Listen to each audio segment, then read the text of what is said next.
तो हमारा ना नेक्स्ट टॉपिक है enumeration. Enumeration is a user defined data type. बिल्कुल जैसे हमने यूनियन और स्ट्रक्चर के बारे में पढ़ा ना, वैसे ही इन्यूमरेशन हमारे पास क्या होती है, यूज़र डिफाइंड डाटा टाइप होती है। यूज़फुल कब होती है, क्या इन्यूमरेशन यूज़फुल कब है, जब हम जानते हो एडवांस में ही हमें पता हो कि जो हम वैल्यूज़ देंगे एग्जाम्पल से ज़्यादा सही समझ आएगी कि ऐसी वैल्यूज़ जिनका हमें मालूम हो कि वो कितनी हो सकती हैं, ज़्यादा हो सकती है ना कम, हमें एक्जैक्ट पता है। When we have limited numbers of values, ठीक है, जब हमारे पास लिमिटेड नंबर ऑफ वैल्यूज़ हो और हमें वो मालूम हो कि वो वैल्यूज़ कौन सी हैं। What are the values that we use enumeration to store them. हम उन वैल्यूज़ को स्टोर करने के लिए इन्यूमरेशन का यूज़ करते हैं। इन्यूमरेशन के बगैर भी हम बहुत अच्छे से प्रोग्राम कर सकते हैं। सिंटैक्स इसका बिल्कुल ना कह लो कि यूनियन और स्ट्रक्चर जैसा, बस क्या है कि इन्यू का कीवर्ड यूज़ करना है, एनम का कीवर्ड यूज़ करना है, उसके बाद हमारे पास नेम आ जाएगा। एक एग्जांपल है, इसमें क्या है कि जेंडर, हमें पता है कि जेंडर दो ही होते हैं, मेल या फीमेल। तो ये हमारे पास एक लिमिटेड वैल्यूज़ हैं, तो हमें पता है इनको स्टोर करने के लिए हम इन्यूमरेशन का यूज़ कर सकते हैं। तो सिंपल क्या है, एनम का कीवर्ड आ जाएगा, उसके बाद उसका नाम आ जाएगा कि एनम हम किस पे बनाना जा रहे हैं, जेंडर जैसे कि। उसके बाद जेंडर को क्या कहते हैं, वही identifier, noun is the name of person, place और थिंग। और उसके बाद उसमें वैल्यूज़ देते हैं। पहले क्या हो रहा था कि हम मेंबर डाटा मेंबर्स की बात कर रहे थे, ये जो होती है ना, इसमें अब जो हम देते हैं इसको डाटा मेंबर्स नहीं कहते, इसको वैल्यूज़ कहते हैं। वैल्यूज़ किसकी, दीज वैल्यूज़ आर कॉल्ड इन्यूमरेटर्स। ये जो हमने वैल्यू मेल और फीमेल। अच्छा, इसमें एक चीज़ याद रखनी है, कोई डाटा टाइप नहीं हमने इनके पीछे लगाई। मैं क्या बताऊँ कि मेल कौन सी डाटा टाइप में आएगा और फीमेल कौन सी डाटा टाइप में आएगा।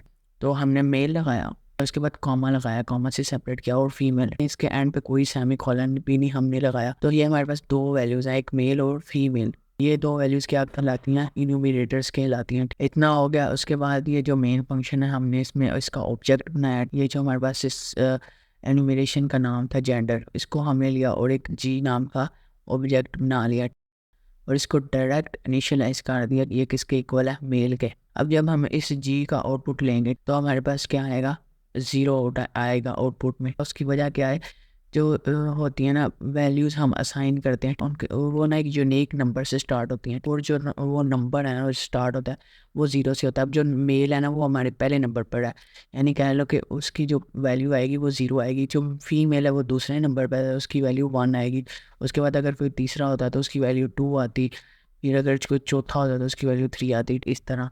तो ये इन्यूमरेशन का प्रोग्राम है जिसमें हमें पता हो कि कोई हमारे पास लिमिटेड वैल्यूज़ है। मैं इधर करके देख लेता हूँ। सबसे पहले एनम का वर्ड आ जाएगा, उसके बाद उसका नाम हम लिख लेते हैं जेंडर, उसके बाद वही करली ब्रेसेस। इसमें हमने दो वैल्यूज़ देते हैं, एक मेल। अब बिल्कुल सिंपल, कोई डाटा टाइप कोई कुछ नहीं लिखा, ये मेरे पास एक वैल्यूज़ हो गई है, एक वैल्यू हो गई है। मैं सिंपल चाहूँ तो ऐसे भी कर सकता हूँ। दूसरी वैल्यू के लिए सिंपल कॉमा लगा के फीमेल लिख देना, कोई सेमी कॉलन कोई कुछ नहीं। उसके बाद जेंडर हमने लिखा, मतलब ये नाम हमने लिखा, और उसके बाद जी लिख दिया, मतलब एक ऑब्जेक्ट बना लिया और उसको ट्रैक कर दिया इनिशियलाइज मेल के साथ। जब हम सी आउट करवाएंगे आउटपुट में तो क्या आएगा, ज़ीरो आएगा।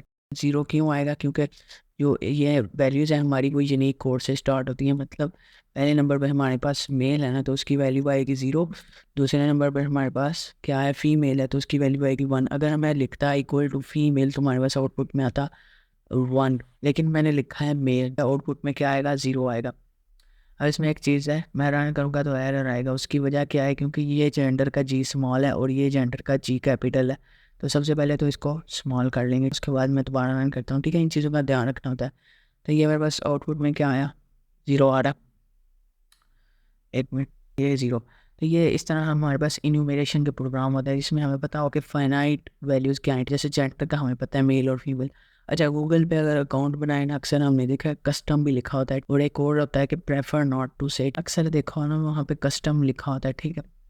तो वो कोई मतलब कह लो जेंडर नहीं है, जेंडर सिर्फ दो ही हैं, एक मेल है और एक फीमेल है। अच्छा, तो ये हमारा इन्यूमरेशन का प्रोग्राम एंड हो गया, जिसमें सिंपल हमें देखा है कि हम यूज़फुल इसको तब कर सकते हैं जब हमें हम पता हो कि हमारे पास कौन सी फाइनाइट वैल्यूज़ हैं।